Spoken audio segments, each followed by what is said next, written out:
continuación, el doctor Juan José Gómez Doblas nos hablará de cardiopatía isquémica, de arritmias y de anticoagulación. Adelante, muchas gracias. Buenas tardes. En primer lugar, quiero agradecer a la Sociedad Española de Cardiología y a MSD la posibilidad de estar aquí para comentar los tópicos más importantes de cardiopatía, los estudios que hemos tenido sobre estos tópicos, sobre cardiopatía isquémica, valvulopatías, arritmias y anticoagulación. Vamos a intentar revisar algunos de estos estudios de forma somera y detenernos alguna vez un poco más intensamente en los que nos han parecido más relevantes para la comunidad científica. El primer estudio y el único que realmente hemos podido analizar en Dallas, en la American Heart, sobre valvulopatías, es este estudio, que era un estudio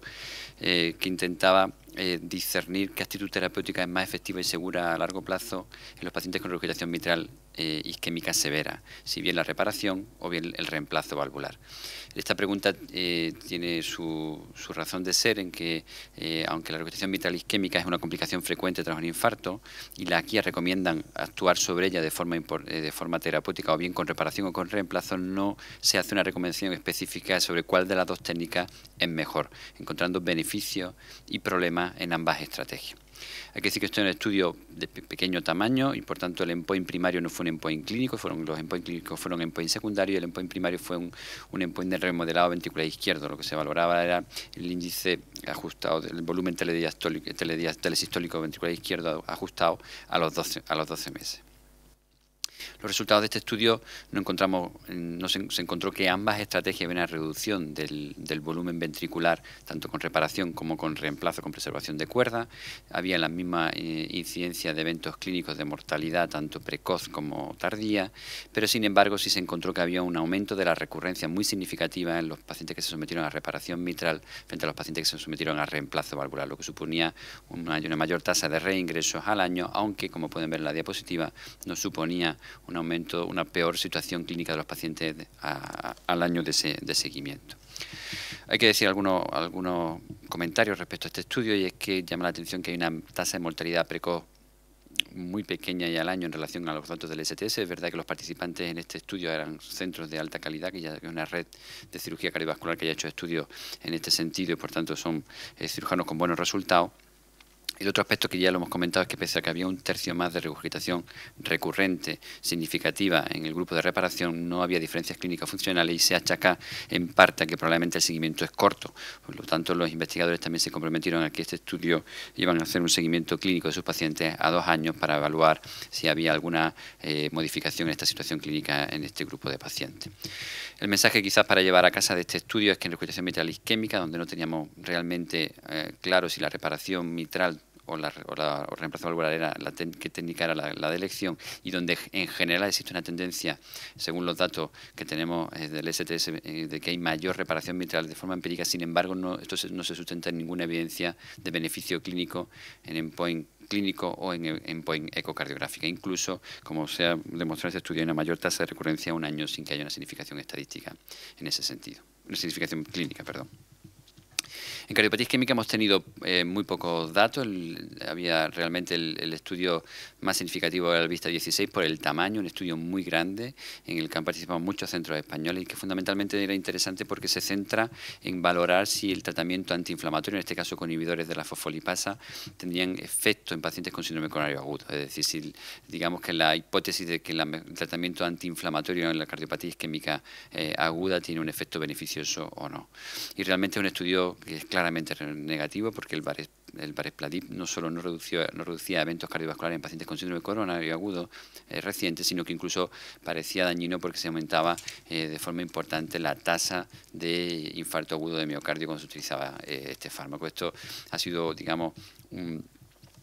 una piedra en el camino de la terapia antiinflamatoria en la cardiopatía isquémica, junto con los recientes datos del estudio de Stability todavía por publicar, en el cual en pacientes con cardiopatía isquémica estable tampoco se han demostrado beneficios con otro fármaco que intenta mejorar la inflamación en la cardiopatía isquémica, en este caso estable.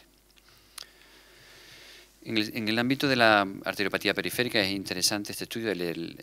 RACE. Es un estudio en el que lo que se analizaban eran pacientes con claudicación intermitente, en el cual, como ustedes saben, el tratamiento recomendado actualmente por la guía era exclusivamente el ejercicio supervisado, el ejercicio además en la calle.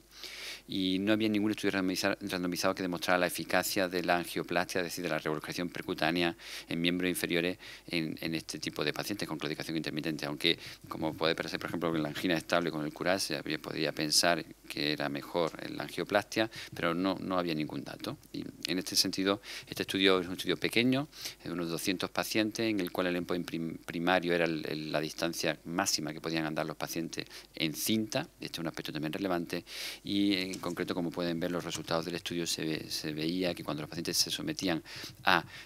angioplastia en miembros inferiores más ejercicio en cinta, se producía una mejora clara en la capacidad de ejercicio de estos pacientes. Es decir, que la conclusión sería que el tratamiento combinado de ejercicio y angioplastia sería más efectivo que el ejercicio solo en pacientes con claudicación intermitente medido por la distancia máxima caminada. Sin embargo, hay que decir que este estudio tiene algunas críticas metodológicas que después en la discusión quizás podíamos profundizar más. Un estudio interesante porque es un estudio que fundamentalmente intenta sustentar una teoría ya fisiopatológica, y además sobre todo interesante porque es un estudio enteramente diseñado y realizado por investigadores españoles, liderado por el doctor Atienza, del Hospital Gregorio Marañón de Madrid, y es el estudio de radar AF. El estudio de radar AF fundamentalmente lo que intenta validar es un concepto fisiopatológico en el cual si los pacientes con fibrilación auricular paroxística o persistente, pero fundamentalmente paroxística sería el objetivo primario, era si es seguro, que es mejor si hace una ablación convencional como la que realizamos habitualmente actualmente, que es la ablación de venas pulmonares a nivel circunferencial, es decir, aislando las venas pulmonares y por tanto el foco de donde se inicia la fibrilación auricular, o bien sería realmente también posible hacer un control de la fibrilación auricular paroxística haciendo una ablación tras la identificación de lugares de alta frecuencia a nivel de la aurícula, es decir, si se podría tratar no solo el foco, el trigger de la fibrilación auricular, sino también el sustrato auricular donde se perpetúan en muchos casos esta arritmia.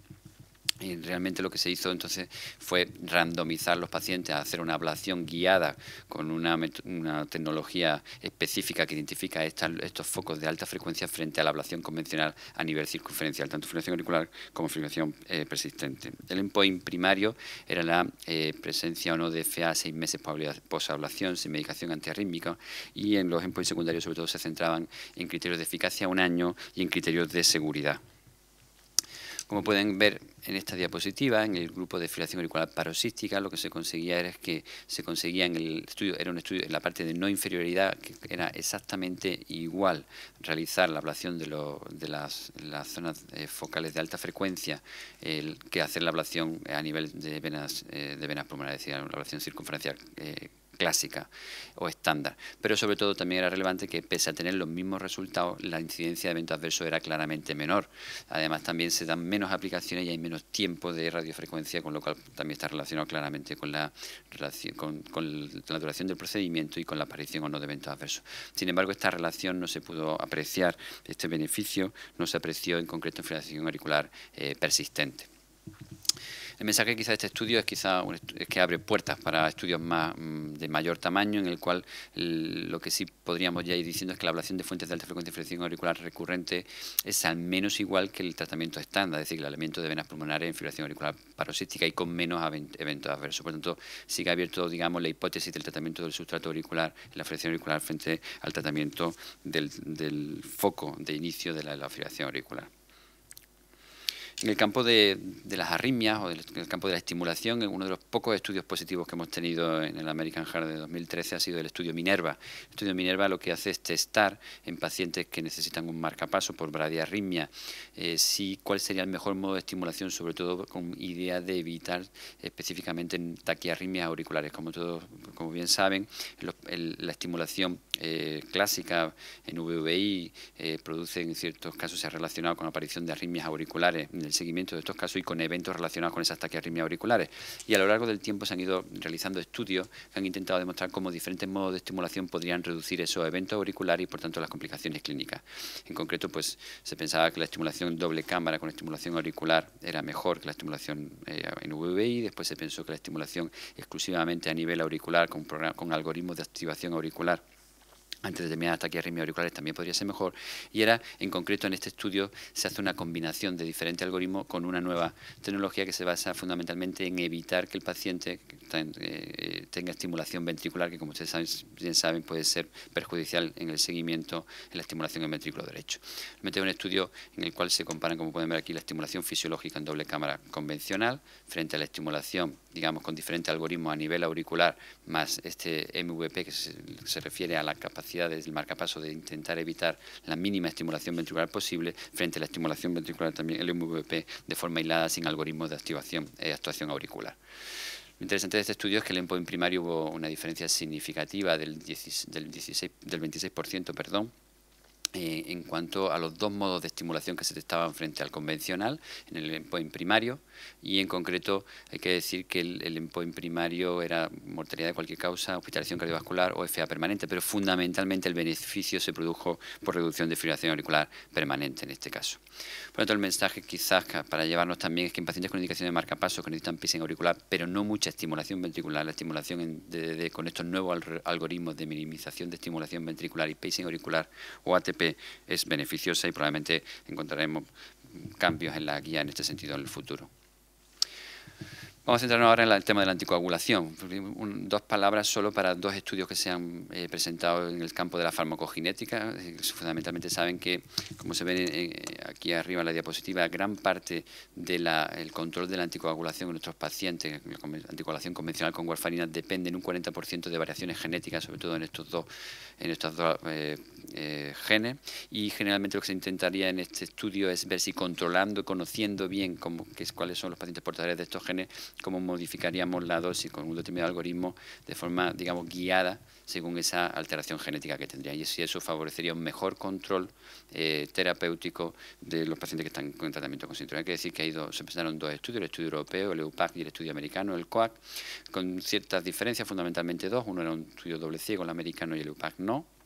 Y sobre todo la otra diferencia importante es que los dos estudios tenían un brazo en el que se guiaba por el genotipo, pero se comparaban en el europeo frente al un cuidado estándar que se basaba en una dosis fija, preestablecida para todos los pacientes por igual, frente a que el americano era un algoritmo clínico, se basaba fundamentalmente en cómo el paciente tenía alguna de estas alteraciones, este 60% de características clínicas que definen cómo se puede alterar o no los niveles de coagulación. Y como pueden ver en los resultados, el estudio europeo, siguiendo esa comparación con esa forma, digamos, fija de control de la anticoagulación, había una mejoría en cuanto al sentido del estudio guiado por el genotipo, se conseguía un control más precoz de los niveles de anticoagulación, pero en el estudio americano no lo había. Quizá la conclusión es que, aunque son datos contradictorios, deberíamos de usar preferentemente algoritmos clínicos previo al uso de estudios farmacogenéticos antes de utilizar, digamos, este tipo de terapia farmacogenética. Y por último, algunas palabras para uno de los estudios más esperados en el American Heart, que es el estudio ENGAGE, que es el estudio del cuarto nuevo anticoagulante que tenemos actualmente con ensayos en fase 3. Fundamentalmente, como ya saben, estos fármacos han reducido son al menos iguales o incluso en algún caso superiores a warfarina en la prevención de ACV o embolia sistémica, y Edosaban realmente viene a incluirse en este grupo de fármacos. Algunas características de este estudio diferenciales con los otros es fundamentalmente que testa dos dosis, una dosis de 60 miligramos y otra de 30, quiere decir que Edosaban tiene como característica farmacocinética que su tratamiento es de una dosis al día, y que además tiene un aclaramiento renal, su eliminación por vía renal un 50%, y que estas dosis se ajustaban a la mitad cuando los pacientes presentaban o bien una insuficiencia renal moderada con un incremento de creatinina entre 30 y 50, cuando tenían un peso de menos de 60 o cuando estaban en tratamiento concomitante con inhibidores de la glicoproteína P. Lo interesante de las características de este estudio es compararlo con los otros tres, y fundamentalmente son un grupo de pacientes muy similares a los otros grupos. Si acaso lo que hay que ver es que el riesgo del ENGAGE son pacientes de riesgo intermedio alto. Saben que el ROCKET tenía un CHAD2 de 3,5 de media, es decir, riesgo alto, y RELAY y Aristóteles tienen un riesgo de 2, riesgo moderado o bajo, y ENGAGE estaría en término intermedio, es decir, que viene a completar, a darnos datos e información sobre esta población que actualmente no teníamos realmente bien estudiada todavía. Cosas interesantes del estudio, recordar cifras, es que el 25% de los pacientes recibieron una dosis reducida, decía la mitad por alguna de esas tres características que les cité previamente. También decir que durante el estudio se podía modificar también la dosis a la baja si aparecían alguna de estas situaciones, y esto ocurrió en un 7%, y otro aspecto relevante es que el tiempo en rango terapéutico fue del 68%, es decir, es el estudio de los 4 que tiene en el brazo, en el brazo control el mejor tratamiento, que sería muy superior a los otros 3. Bueno, como pueden aquí, se hacen análisis de on-treatment para valorar no inferioridad, se hacen tratamientos de intención de tratar para valorar superioridad y también de seguridad. Los resultados de este estudio es que en el endpoint primario, que ya conocen que para todo estudio es el mismo, ACV o embolia sistémica, tanto la dosis de 60 como la de 30 es no inferior al tratamiento convencional con warfarina, y aunque veamos que está aquí la dosis de 30, pero no llega a cruzar la línea que sería esta para decir que no sería, para que sería inferior, por tanto hay que usarlo no inferior en este caso. Pero cuando habemos análisis de superioridad, es decir, los pacientes que están en intención de tratar, pues vemos que Doxaban había una tendencia a reducir el endpoint primario, aunque no era significativa, pero también es verdad que la dosis de 30 se nos quedaba muy corta y teníamos un 13% más de eventos en el grupo de 30 miligramos. Si miramos los endpoints secundarios, lo más importante es que realmente el beneficio sobre el ACV hemorrágico es brutal, es casi del 50% en la dosis de 50, es decir, eso nos da una gran seguridad para este tipo de problemas, que sobre todo son la que más mortalidad causa,